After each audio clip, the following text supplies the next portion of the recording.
शाहबाद में पुलिस और बदमाशों के बीच मुठभेड़ हुई है। दो गैंगस्टर घायल हो गए हैं और दोनों के पैर में गोली लगी है। एक बदमाश पंजाब के पटियाला का और दूसरा कुरुक्षेत्र का ही बताया जा रहा है।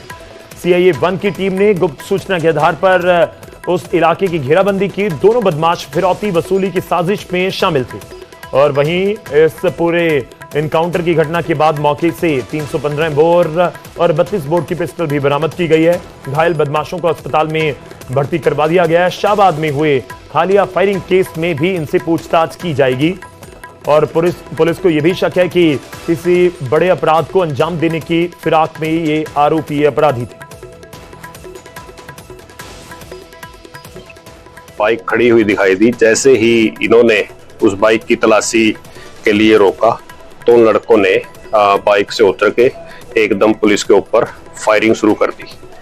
उन्होंने करीब 3 राउंड फायर किए और जो पुलिस ने अपना बचाव करते हुए जवाबी जो फायरिंग की, उस जवाबी फायरिंग के दौरान उन लड़कों को पैरों में दोनों को गोली लगी है, जो फिर उनको तुरंत पुलिस ने मानवता दिखाते हुए उनको एम्बुलेंस में डाल के हमने सिविल हॉस्पिटल शाहबाद में एडमिट करवाया और फिर वहां से उनको रेफर कर दिया गया यहाँ एलएनजेपी में। अब उनका इलाज चल रहा है। हथियार वगैरह इनके पास क्या? हथियार इनके पास 2 वेपन रिकवर हुए हैं, एक पिस्टल और एक देसी कट्टा, और जो कार्टेज है वो भी काफी मात्रा में बरामद हुआ। काला राणा गैंग से कितने पर्ची वगैरह मिली? अभी इन्वेस्टिगेशन कर रहे हैं इनसे प्रॉपर, अभी क्योंकि इंजर्ड हो गए थे, उसके बाद इनको हॉस्पिटलाइज करवाया गया था।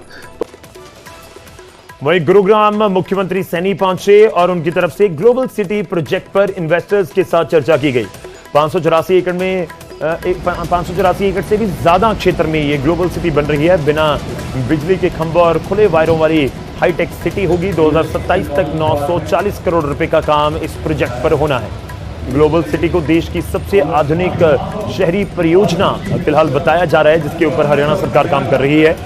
940 लगभग 1000 करोड़ रुपए का यह पूरा इन्वेस्टमेंट प्लान है और जो गुरुग्राम में ग्लोबल सिटी बनने जा रही है 584 एकड़ से भी ज्यादा का क्षेत्र है जहां पर ये पूरी सिटी बन रही है। मुख्यमंत्री वहां पर पहुंचे थे, इन्वेस्टर्स के साथ उनकी तरफ से चर्चा की गई।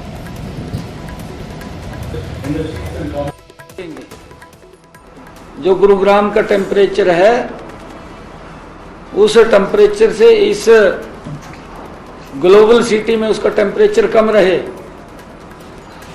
उन मानकों के आधार के ऊपर ये ग्लोबल सिटी बनने जा रही है। यह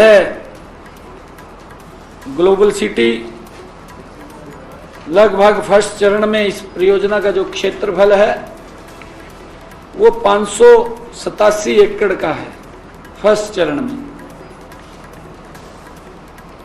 फर्स्ट चरण की जो कुल परियोजना लागत है वो 940 करोड़ रुपए है,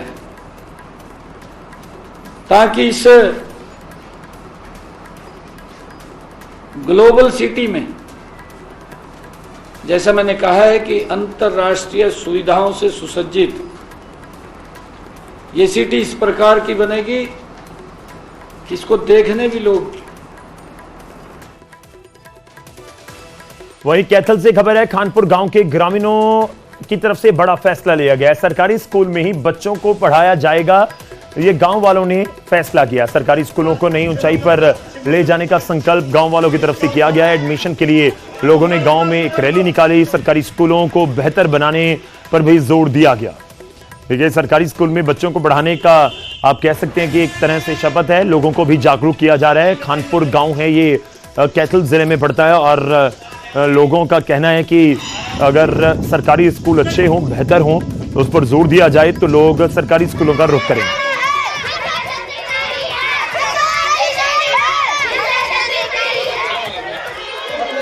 ये हमें अभियान चलाया है कि सभी अपने बच्चों को गांव के सरकारी स्कूल में दाखिला करवाएं।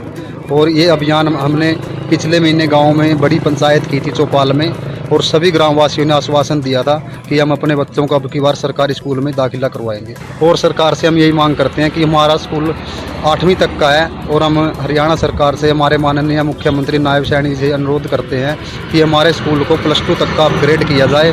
इससे हमारी जो लड़कियां हैं, गांव की बेटियां हैं, बहनें हैं, तो वो 8वीं के बाद सीवड़ या कैथल जाना पड़ता है बसों में लटक के।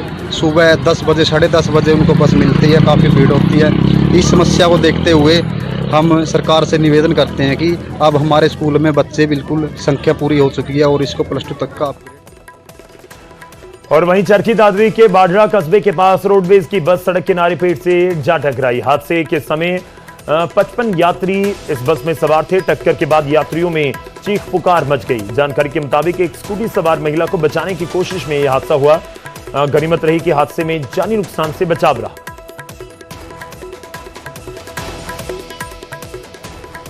ये सुबह दादरी डिपो की बसें बहु से चलते बारडा जाती है और जो बारडा के नज़दीक एक कार वाले को ओवरटेक करती है स्कूटी वाली बस के सामने आ गई। उसको बचाने के लिए ड्राइवर ने गाड़ी को दूसरी साइड भगाया तो बस अनियंत्रण होने के कारण कीकर में जा लगी और इसमें किसी प्रकार की कोई न चालक को, न परिचालक को, न या किसी यात्री को कोई चोट फेट नहीं है। खाली अगले हिस्से में थोड़ा बस को नुकसान है।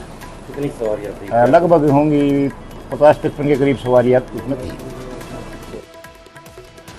और वहीं हरियाणा के मंत्री अरविंद शर्मा की तरफ से एक बड़ा बयान दिया गया है। वक्फ संशोधन कानून देश और मुसलमानों के हित में है। संसद में विपक्ष कानून का विरोध करता है, लेकिन बाहर विपक्ष मानता है कि पुराना वक्फ कानून सही नहीं था।